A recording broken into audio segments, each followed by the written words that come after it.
بسم اللہ الرحمن الرحیم۔ آج سے میں آپ کے ساتھ اس میں حضور اقدس صلی اللہ علیہ وسلم کی زندگی شروع سے لے کر اینڈ تک اس میں ذکر کی گئی ہے۔ انشاءاللہ تعالی یہ سیشن کا میں آغاز کر رہی ہوں۔ اگر آپ اس میں انٹرسٹڈ ہیں تو آپ مجھے ضرور بضرور اس کا رپلائی کیجئے، کمنٹس میں آپ مجھے بتائیے کہ آپ کو یہ ویڈیو کیسی لگ رہی ہے۔ انشاءاللہ یہ ایپیسوڈ وائز آپ سے ذکر کی جائے گی اور نہایت دلچسپ ہے۔ انشاءاللہ میں امید کرتی ہوں کہ آپ کو یہ ضرور پسند آئے گی۔ تو آغاز سب سے پہلے ہم اس کا آغاز کرتے ہیں۔ آج کا پہلا جو ایپیسوڈ ہے وہ ہے عرب میں شرک کی ابتدا کس طرح سے ہوئی، شروع سے لے کر اینڈ تک انشاءاللہ تعالی یہ مکمل آپ سے ذکر کی جائے گی۔ تو آغاز کرتے ہیں۔ بسم اللہ الرحمن الرحیم۔ دین ابراہیمی عرب میں زیادہ نہیں ٹھہرا، پورے ملک میں پھر بت پرستی پھیل گئی۔ لوگ خدا کے ساتھ مورتیوں کو بھی پوجنے لگے اور ان کو خدا تک پہنچنے کا وسیلہ سمجھنے لگے۔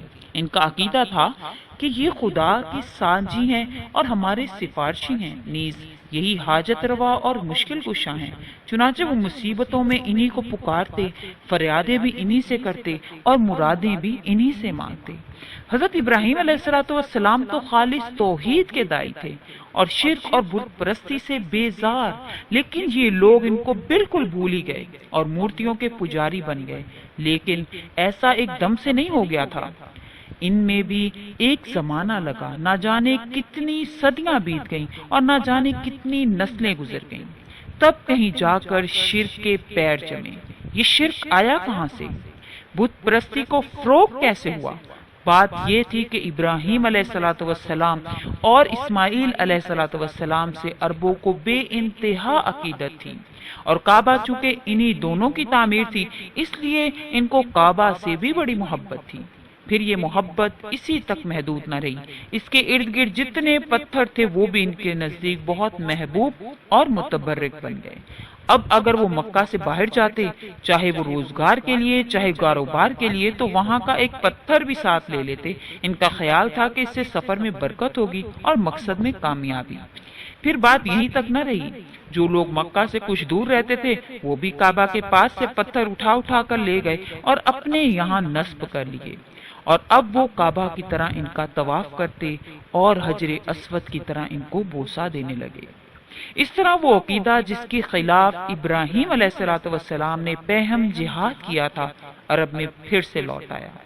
پھر ایک بات اور تھی جس کی وجہ سے یہ عقیدہ اور تیزی سے پھیلا۔ آتش فشاں پہاڑ پھٹتے تو لاوے کی شکل میں وہ پتھر نکلتے۔ ان کے بارے میں تصور تھا کہ یہ ٹوٹے ہوئے تارے ہیں جو آسمان سے زمین میں آ گئے ہیں، اور یہیں سے وہ پتھر مقدس سمجھے جانے لگے، کیونکہ بعض قومیں تاروں کی عظمت کی قائل تھیں، اس لیے ان میں خلاق عالم کی قدرت کا جلوہ تھا، اس کی طاقت اور عظمت کا پرتو تھا۔ اس لیے جن پتھروں کے بارے میں انہیں گمان ہوتا کہ یہ ستاروں سے ٹوٹے ہوئے ہیں، ان کو بھی وہ متبرک سمجھتے اور ان کی بے انتہا تعظیم کرتے۔ پھر عظمت کا یہ تصور اور آگے بڑھا اور ان کی پوجا بھی ہونے لگی۔ نسلوں پر نسلیں گزرتی رہیں، یہاں تک کہ یہ عقیدہ بالکل پختہ ہو گیا۔ چنانچہ اب کوئی بھی پتھر مل جاتا جو خوبصورت اور سڈول ہوتا، یا جس کی ساخت میں کچھ نیا پن ہوتا، یا جو کسی مخلوق کی شکل سے مشابہ ہوتا، تو اس کی عظمت ان کے دل میں بیٹھ جاتی اور وہ اس کو پوجنے لگتے۔ پھر وہ ایک قدم اور آگے بڑھے، یعنی اب وہ پتھروں کو خود تراشتے، خود اپنی پسند کے مجسمے بناتے اور جس بزرگ یا دیوتا سے چاہتے اسے منسوب کر دیتے، نیز جو دل چاہتا ان کے نام رکھ لیتے۔ پھر ان کو ایک جگہ نصب کر کے انہیں پوجنا شروع کر دیتے۔ عقیدت و محبت میں ان پر نذرانے چڑھاتے اور ان کے نام پر منتیں مانتے۔ ان کا خیال تھا کہ اس طرح وہ دیوتا اللہ کے ہاں سفارش کریں گے اور بگڑے ہوئے کام بھی بنائیں گے اور آخرت میں بھی ذریعہ نجات ہوں گے۔ مکہ میں سب سے پہلے جو بت داخل ہوا اور پھر صحن میں کعبہ صحن میں نصب ہوا وہ ہبل تھا۔ اس کے لانے والا شخص عمر بن لحی تھا۔ یہ کہیں سفر کر رہا تھا کہ راستے میں ایک مقام سے گزر ہوا، دیکھا کہ لوگ مورتیاں پوج رہے ہیں۔ اس کو یہ منظر بہت بھلا معلوم ہوا، چنانچہ ان میں سے اس نے کہا کہ ایک مورتی ہمیں بھی دے دو، ہم اپنے یہاں اس کو لے جائیں اور ہم بھی اس کی پوجا کیا کریں۔ اس پر وہ لوگ خوشی خوشی تیار ہو گئے اور وہ یہ مورتی لے کر مکہ آ گیا۔ پھر رفتہ رفتہ کعبہ میں وہ مورتیاں آئیں اور ان میں دو مشہور مورتیاں اصاف اور نائلہ بھی تھیں۔ یہ جاہز زمزم پر نصب تھا کیونکہ اس وقت وہ بالکل چھپ چکا تھا۔ بہترے تو اس کے نام سے بھی نہ آشنا تھے۔ پھر یہی نہیں، بیشتر قبیلوں کی اپنی اپنی مورتیاں بھی تھی جو ادھر مختلف علاقوں میں نصب تھی۔ مثلا عزا یہ قریش کی سب سے بڑی مورتی تھی۔ لات طائف میں ایک قبیلہ تھا ثقیف، یہ اس کی مورتی تھی۔ منات مدینہ میں دو مشہور قبیلے تھے، اوس اور خزرج، یہ ان کی مورتی تھی۔ اس کے علاوہ اور بھی بہت سی مورتیاں تھیں۔